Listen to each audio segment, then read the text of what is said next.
कहानी है दोस्तों समीर की। जब वो लखनऊ से एग्ज़ाम देने के बाद वापस लौट रहा था, उसके साथ अजीब सी घटना घटी थी। आज भी उसे भूल नहीं पाता है। ये कहानी अच्छी लगे तो सब्सक्राइब करना मत भूलिएगा। बढ़ते हैं कहानी की तरफ। ठंडी का मौसम था, चारों तरफ कोहरे ही कोहरे की बारिश। समीर एग्ज़ाम देकर लखनऊ से वापस लौट रहा था। उसे लखनऊ से अमेठी तक आना था। उसका एग्ज़ाम शाम 5 बजे तक समाप्त हुआ था। ट्रेन का टाइम शाम 4 बजे का था। वो लेट हो चुका था। उसे याद आता है, पास में ही 2 किलोमीटर दूर पर उसका दोस्त एक कमरे लेकर रहता है। यही सब सोच रहा था और चले जा रहा था। पीछे से एक लड़की आती है। उससे कहती है कि आप पैदल क्यों चल रहे हैं। वो उसे सारी बातें बता देता है।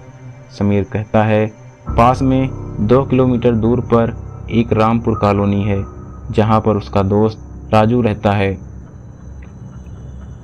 लड़की कहती है, उसी कॉलोनी में मैं भी रहती हूँ, मेरा भी घर वहीं है।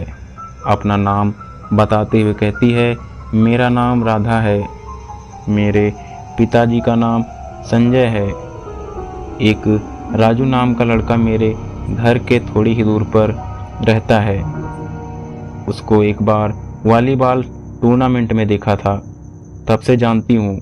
समीर कहता है, चलो ठीक है, मैं तुम्हारे घर तक तुम्हें छोड़ दूंगा, राजू के पास चला जाऊंगा।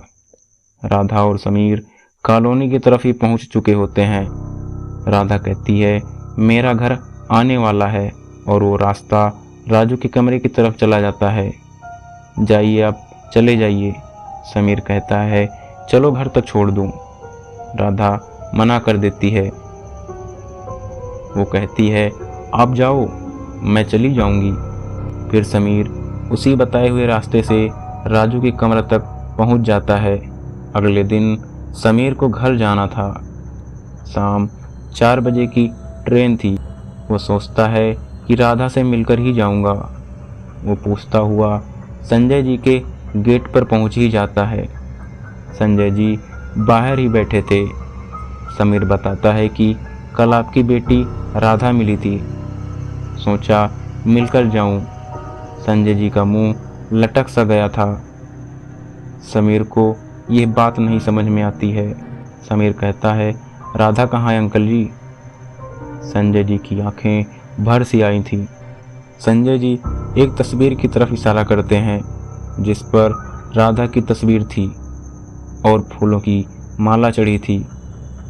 संजय जी की आंखें भर आई थी।